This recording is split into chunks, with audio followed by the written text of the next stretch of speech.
Municipal పాలకవర్గ గడువు ముగిసింది. ఈ 5 ఏళ్లలో తమ వార్డుల్లో జరిగిన ప్రగతిని, సమస్యల పరిష్కారం కోసం చేసిన కృషిని కౌన్సిలర్లు నెమరువేసుకున్నారు. ఆదిలాబాద్ పట్టణంలో భోక్తాపూర్, విద్యానగర్ కౌన్సిలర్లు వారి 5 ఏళ్ల పాలన పట్ల తమ అనుభవాలను పంచుకున్నారు. ఇదే అంశానికి సంబంధించి మరింత సమాచారాన్ని మా ఏఎన్ఎన్ రీజనల్ కోఆర్డినేటర్ సత్యనారాయణ అందిస్తారు. ప్రస్తుతం మనం ఆదిలాబాద్ మున్సిపాలిటీ ఆఫీస్లో ఉన్నాం, మున్సిపల్ కార్యాలయం దగ్గర ఉన్నాం.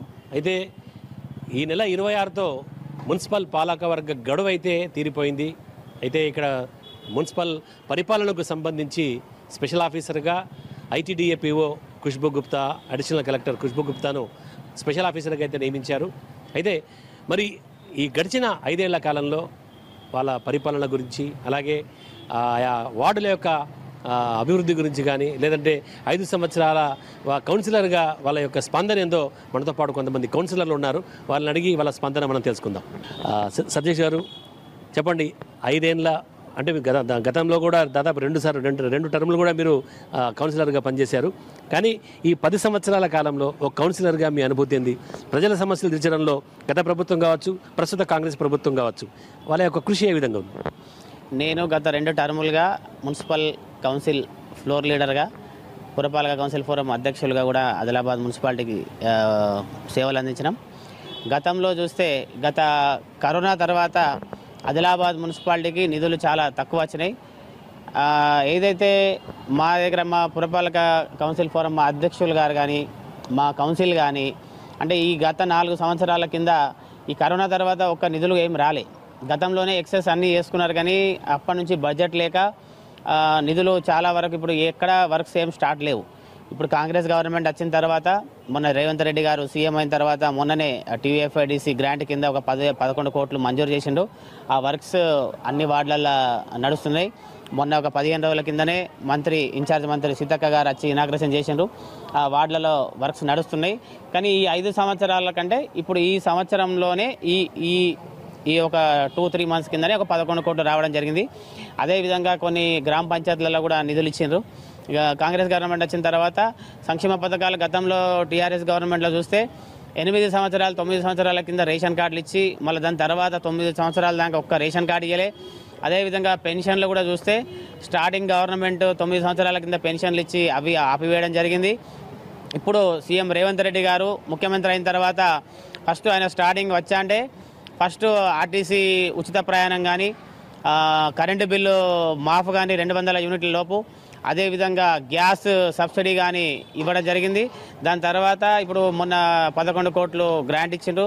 మళ్ళీ అదేవిధంగా మా ఆదిలాబాద్ నియోజకవర్గ ఇన్ఛార్జ్ శ్రీనివాసరెడ్డి గారి నాయకత్వంలో మొన్న కూడా ఒక 7-8 కోట్ల ఎస్డిఎఫ్ నిధులు కూడా రావడం జరిగింది. త్వరలో వీటికి ప్రొసీడింగ్స్ కూడా ఇష్యూ చేయడం జరుగుతుంది. మీ వార్డు ప్రజల మద్దతు మీకు ఎలా ఉండబోతుంది?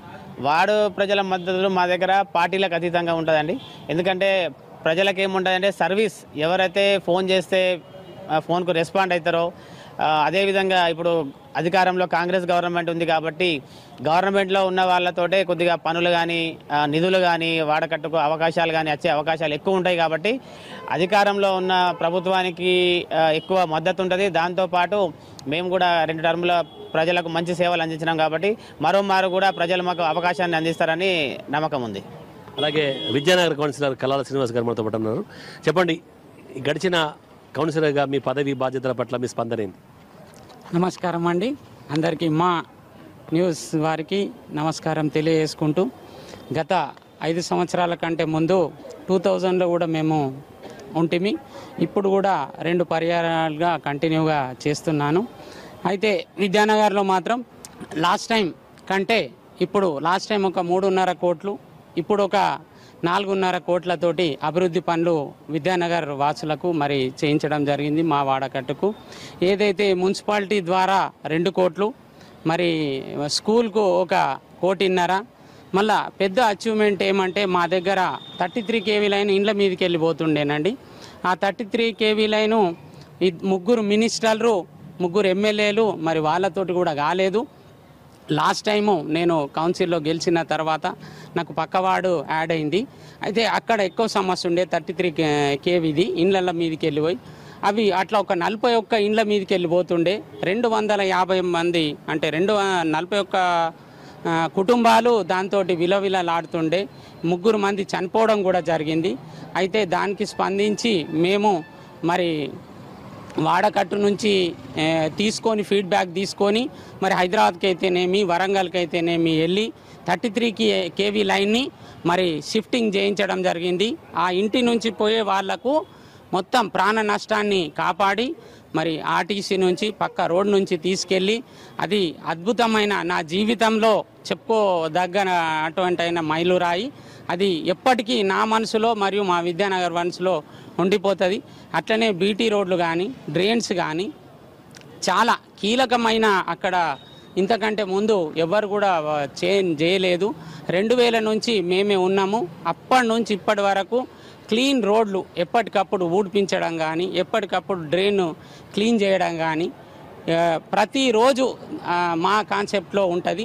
ఇప్పుడు క్లీనింగ్ చేయించాలి, మరి ఎక్కడ లైట్ పోతే అక్కడ లైట్లు పెట్టించాలి, ఎక్కడ ఎల్ఈడి లైట్లు లేకుంటే ఏ కంబాకు కూడా ఒక్కరోజు కూడా లైటు పోనీయకుండా చూసుకోవడం.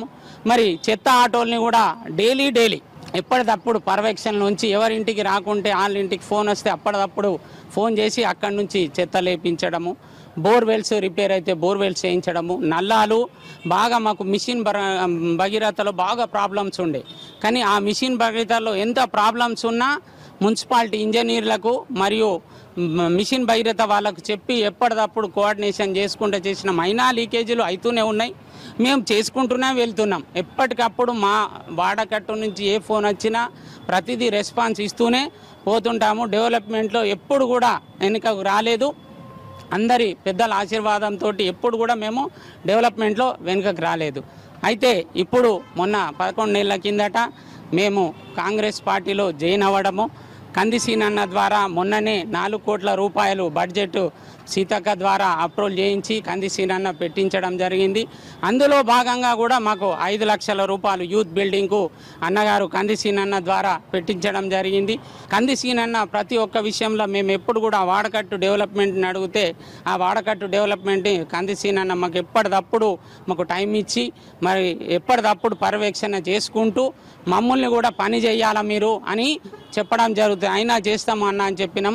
సీఎం రిలీఫ్ ఫండ్ కూడా మరి అన్న చేతుల మీద మేము మా వాడకట్టుకు కూడా ఎన్నో ఇప్పియడం జరిగింది. కందిసీనన్న వచ్చిన తర్వాతనే మా వాడకట్టుకు సీఎం రిలీఫ్ ఫండ్ చాలా వస్తాయన్న భరోసా కూడా మాకు కలిగినాయి. అన్ని సేవలు కూడా అందిస్తున్నాం. అది తమ వార్డుల్లో అయితే గత 10 ఏళ్ల కాలంలో చేయాల్సినటువంటి ఒక అభివృద్ధి పనులు అయితే చేసినట్టుగా చెప్తున్నారు. కెమెరా పర్సన్ మహేందర్ రెడ్డితో సత్యనారాయణ, అమా న్యూస్, ఆదిలాబాద్ నుంచి. పేద